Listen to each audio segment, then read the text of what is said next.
अकेले होने से डर क्यों लगता है, इस लोनलीनेस से डर क्यों लगता है? क्योंकि जब आप अकेले होते हो इतने सारे थॉट्स हमारे अंदर आ जाते हैं और ज्यादातर वो थॉट्स नेगेटिव होते हैं।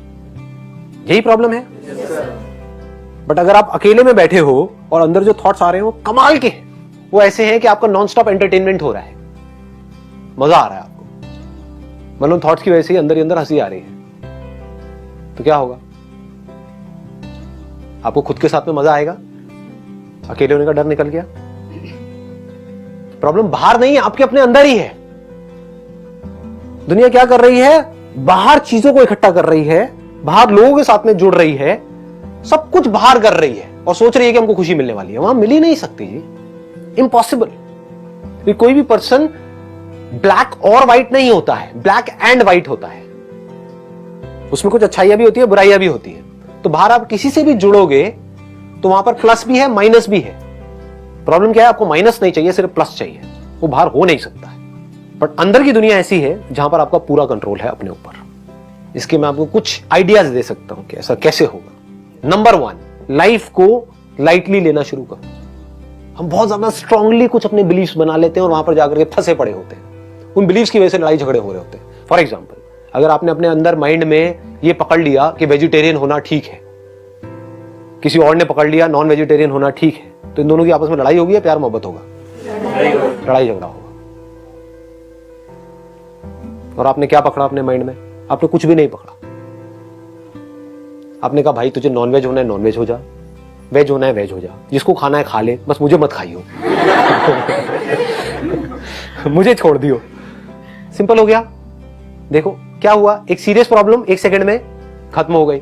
अगर आप थोड़ा सा नजर को अपनी चेंज कर दो, हल्की सी चेंज कर दो, तो वो जो सिचुएशन बहुत ज्यादा आपको सीरियस लग रही है अपनी लाइफ में, बहुत सीरियस, जिसकी वजह से आप देवदास बनने के मूड में हो, वो भी आपको कॉमेडी लगने लग जाएगी। फॉर एग्जाम्पल, आपका किसी के साथ में ब्रेकअप हो गया और बहुत ज्यादा परेशान हो, ब्रेकअप हो गया, तो फिर अपने आप से बैठ करके पूछो अकेले में। अब मैं ये बता रहा हूं आपको, अकेले की दुनिया में जिसको आप लोनलीनेस बोलते हो, वहां पर आप क्या करते हो जिसकी वजह से उस लोनलीनेस से आपको डर लगता है, और क्या करना चाहिए जिससे कि आपको उसमें मजा आए। फॉर एग्जाम्पल, आपका ब्रेकअप हो गया, अब आप अकेले में बैठे हो, एक है आप बैठ करके रो रहे हो कि वो चली गई, अब मेरा क्या होगा, ये होगा वो होगा, व्हाटएवर इट इज, है ना, और अब मैं क्या करूं, मेरा मूड बहुत खराब है। अबे यार, अपने दोस्त को फोन कर रहे हो, मैं बर्बाद हो गया यार, खत्म हो गया यार, कुछ नहीं बचा जिंदगी में यार। सारे फिलोसोफर बन जाते हैं ब्रेकअप होते हैं। हाँ, ये सब बेकार है यार, कुछ नहीं पड़ा इन सब चक्करों में यार, हमें तो पहले नहीं पता था, क्यों पड़ा इन चक्करों में। तो अब करना क्या चाहिए ऐसे में? आराम से बैठ करके लाइटली कैसे देखना है सिचुएशन को। यार, जब मेरा अफेयर नहीं था तब मैं खुश था या दुखी था? बहुत खुश था। रिलेशनशिप में गया तो क्या हुआ? कुछ अच्छा भी हुआ, कुछ बुरा भी हुआ। बुरा ज्यादा होता है या अच्छा ज्यादा होता है? अच्छा। अगर आप अलग हुए तो इसका मतलब बुरा ज्यादा हो रहा था, तभी अलग हुआ। नहीं आई ये बात समझ में? आई या नहीं आई? अगर सब कुछ बहुत अच्छा ही हो रहा होता तो अलग होते ही नहीं। तो अब मुझे खुश होना चाहिए, दुखी होना चाहिए? खुश होना चाहिए, और बल्कि बहुत खुश होना चाहिए, क्योंकि now I got the best of both worlds. क्योंकि एक बंदा किसी जगह पर गया ही ना हो, तारीफ बड़ी सुनी है कि स्विट्जरलैंड ऐसा है, वैसा है, ये है, वो है, समझ गए ना? इमेजिनेशन बन जाती है। मूवीज में भी सब स्विट्जरलैंड देखा है, ये देखा है। जो कभी गया ही ना हो तो उसके अंदर तो डिजायर रहेगा स्विट्जरलैंड जाने का। ये डिजायर क्या है? इसकी वजह से दुख होगा यार, बाकी सब चलेगा, मैं ही नहीं गया, बाकी सबका अफेयर हो गया, मेरा ही नहीं हुआ। इसको ध्यान से समझ लेना, मैं कनेक्ट कर रहा हूं। मतलब स्विट्जरलैंड जाने का डिजायर था अंदर से कहीं ना कहीं, हाँ? तो अगर वो डिजायर रहता तो मजा नहीं आता लाइफ में। अब क्या हुआ, आपने स्विट्जरलैंड जाकर के देख लिया कि वहां पर कुछ नहीं पड़ा। और अब आप वापस अपने घर पे आ गए, तो अब आप ज्यादा पीसफुल हो या पहले ज्यादा पीसफुल थे?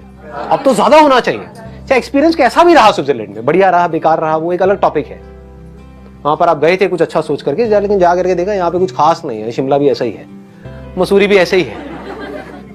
अच्छा हो गया, बच गया मैं इस रिलेशनशिप से, नहीं तो जिंदगी भर मुझे स्विट्जरलैंड में ही रहना पड़ता। अब मैं और जगह भी जा सकता हूँ, पूरी दुनिया घूम सकता हूँ।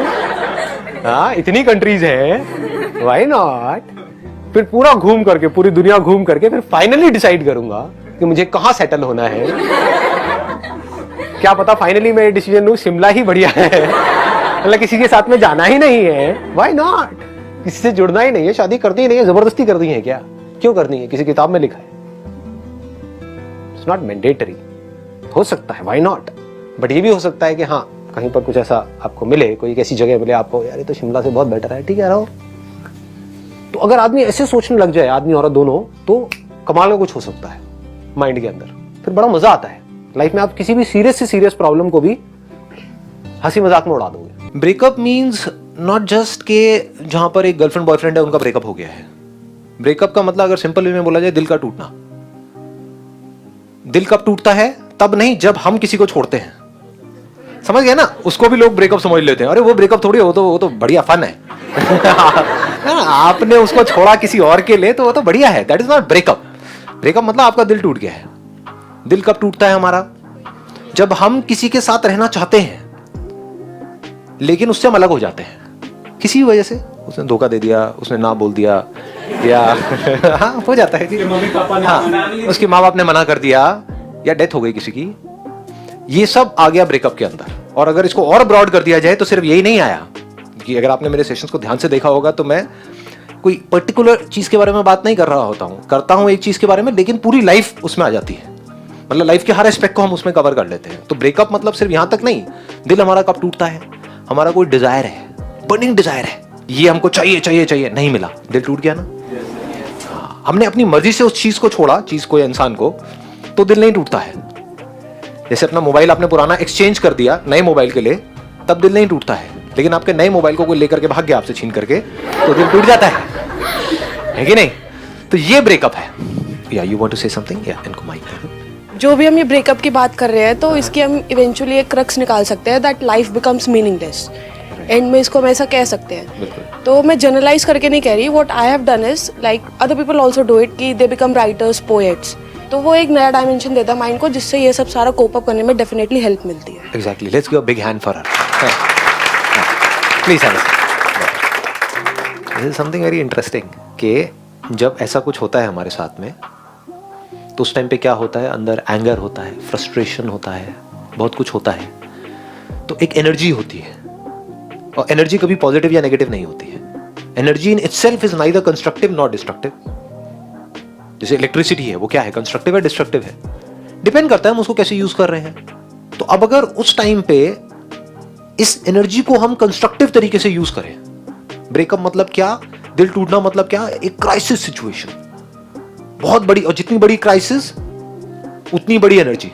जैसे अगर डिस्कवरी नेट जो ये देखते हो आप लोग, तो उसमें कभी नोट किया है कि जैसे कहीं आप देख रहे हो एक पोलर बेयर है, उसका कोई बच्चा है, राइट, तो जब तक वो आराम से बैठे हैं तो बैठे हैं, लेकिन जैसे ही उसका बच्चा खतरे में होता है तो क्या होता है उसकी माँ की हालत।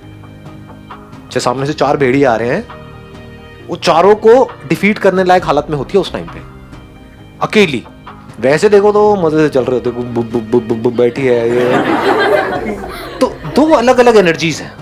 अगर हम लाइफ को समझें, 2 तरीके से हमको एनर्जी मिलती है। एक मिलती है पैशन से कि कुछ करना है, करना है, करना है, करना है, वो एनर्जी बड़ी है, नो डाउट। बट उससे भी बड़ी एनर्जी, क्योंकि वो तो सबके अंदर है ही, कोई ना कोई डिजायर्स तो हमारे सबके अंदर है ही ना। लेकिन उसके बाद भी सवाल आता है कि मेरे माइंड में डिस्ट्रैक्शन आ जाता है, ये आ जाता है। क्या कोई ऐसी भी एनर्जी है जहां पर कोई डिस्ट्रैक्शन नहीं है, जो वन पॉइंटेड है? क्योंकि हम किसी चीज को चाहते हैं तो वहां पर जो एनर्जी रिलीज होती है वो लिमिट में रिलीज होती है, वो थोड़ी रिलैक्स्ड एनर्जी होती है। जैसे if you are in a state of love, तो एनर्जी वहां पर भी होती है, बट बड़ी रिलैक्स्ड एनर्जी होती है। एक माँ बच्चे को कभी साथ में बैठे हुए देखो, वो प्यार की एनर्जी है। वहां पर क्या है, एक ठंडक है, एक रिलैक्सेशन है, एक दूसरे को हक किया हुआ, आराम से बैठे हुए हैं, मतलब एक पैसिव एनर्जी है। In love there is passive energy. If I am talking about the intensity of love, अगर प्यार एक्चुअल में गहरा है तो ऊपर ऊपर का है तो बात अलग है। बट इफ यू इंटेंसली, अब मुझे नहीं पता आप में से कितने हैं जिन्होंने किसी इंसान को या किसी भी काम से बहुत ज्यादा डीपली प्यार किया है।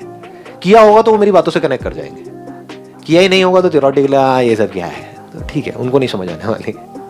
But intensely if you are deeply in love with a person, तो उस टाइम पे जो अंदर से एनर्जी होती है, वहां पर कुछ करने का मन नहीं कर रहा होता है, बस बैठे रहो उसकी आंखों में आंखें डाल करके और देखते रहो।